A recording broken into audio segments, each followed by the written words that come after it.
అన్ని ఇచ్చేవాడిని దేవుడు అన్నాడు. నాన్న అంటాడు హీస్ మై సూపర్ హీరో. అది హీరో అని ఆశ. ఎందుకని సూపర్ హీరో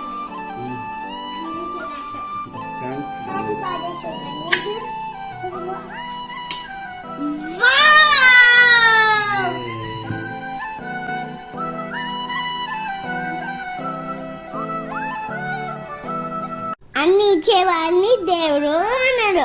నాన్న అంటాడు హీస్ మై సూపర్ హీరో. అది హీరో అని ఆశ.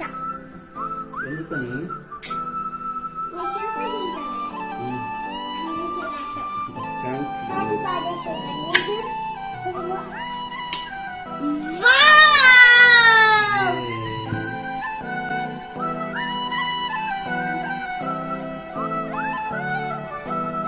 అన్ని ఇచ్చేవాడిని దేవుడు అన్నాడు. నాన్న